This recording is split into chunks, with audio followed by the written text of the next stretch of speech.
Dans la Manche, près de 40 ans, c'est un homme très pressé qui nous a donné rendez-vous. Lloyd Mondory se prépare à une nouvelle journée rodéo. À 34 ans et après des mois de réflexion, Vous me suivez? il a décidé de racheter ce restaurant qu'il vient tout juste d'inaugurer. Des burgers, des frites et du sourire. Pas si facile d'apprendre un nouveau métier quand on a passé toute sa vie sur un vélo. Sur la petite table là-bas, ça vous va? Lloyd ne compte pas les heures et doit désormais gérer une quinzaine de salariés.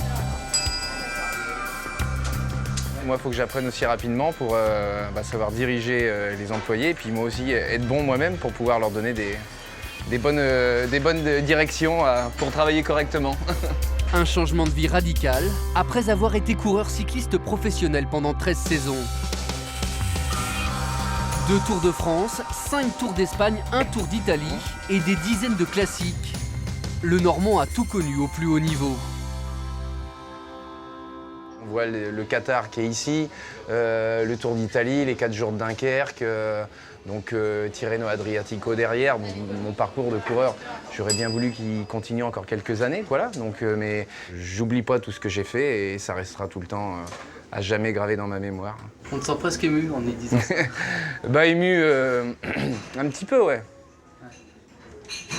Parce que Non, mais L'émotion est encore palpable.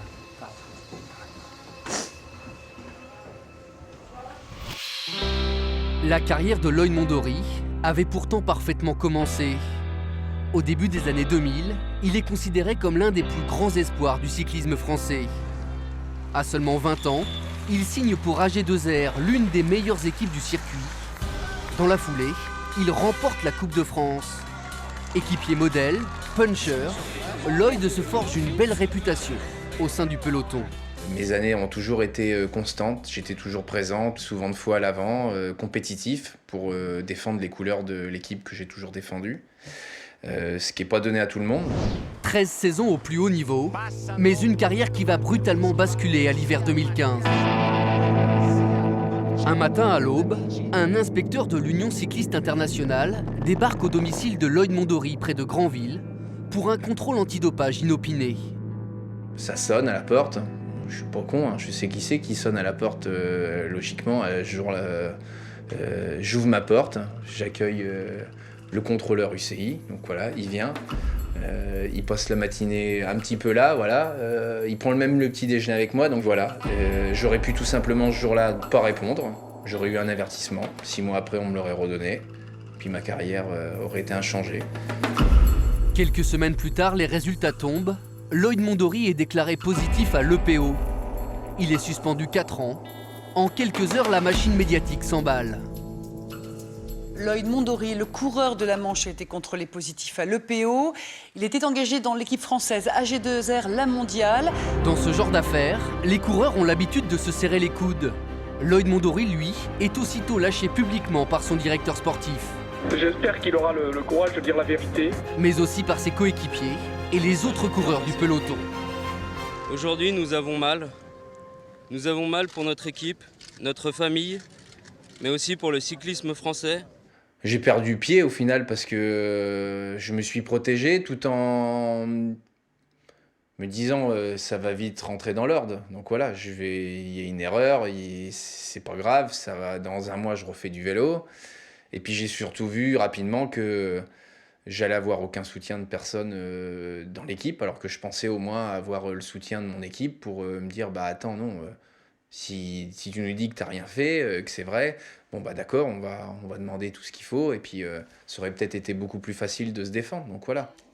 Sonné, Lloyd Mondory décide de prendre un avocat et surtout de garder le silence en restant chez lui en famille. Un silence qui alimente la rumeur. Le Normand, lui, a toujours crié son innocence et avance plusieurs hypothèses pour expliquer ce contrôle positif à l'EPO. La principale, c'est que son corps aurait sécrété naturellement l'hormone de l'EPO. Cela arrive dans de rares cas et c'est très difficile à prouver. Mais Lloyd Mondory pense plutôt qu'il paie sa proximité avec un homme très sulfureux, Bernard Sainz, celui que l'on surnomme le docteur Mabuse. Bernard Sainz réside dans l'Orne Il n'est pas médecin, mais depuis de nombreuses années, il conseille des coureurs cyclistes et son nom revient souvent dans les affaires de dopage. Lloyd Mondory se serait rendu pour la première fois dans son manoir normand après une lourde opération. Ça dérange des gens comme ça. Pourquoi, pour qui, je ne sais pas. En tout cas, voilà. Après, on a voulu m'adosser à une personne qui, soi-disant, fait plein de choses illégales. Il les fait peut-être, hein, je le connais pas peut-être assez, donc voilà, peut-être qu'il est malsain. Mais en tout cas, moi, il m'a apporté énormément de choses. Il m'aide encore aujourd'hui tous les jours pour plein de choses diverses. Je peux l'appeler pour des conseils de la vie de tous les jours, pour une plaie, pour quoi que ce soit. Et j'ai pas besoin de prendre et de passer mes journées chez le docteur, donc voilà. Pendant des mois, Lloyd Mondory s'est enfermé dans le silence.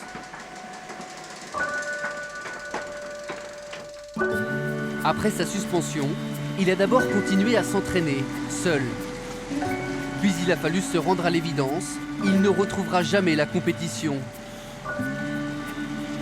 Près de 2 ans après le début de l'affaire, le Normand n'a jamais changé sa version des faits. Quitte à passer pour un menteur, pour un tricheur, il est déterminé à se battre jusqu'au bout et à prouver son innocence.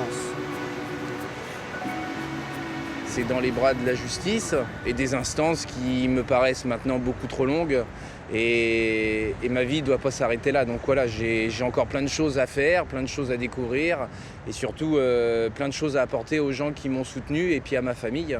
Donc voilà, j'ai des priorités aujourd'hui hautes malgré tout, mais c'est sûr que j'aurais bien fait encore quelques années de vélo. À seulement 34 ans, Lloyd Mondory doit désormais s'attaquer à une nouvelle étape et à apprendre à vivre avec le poids de la suspicion.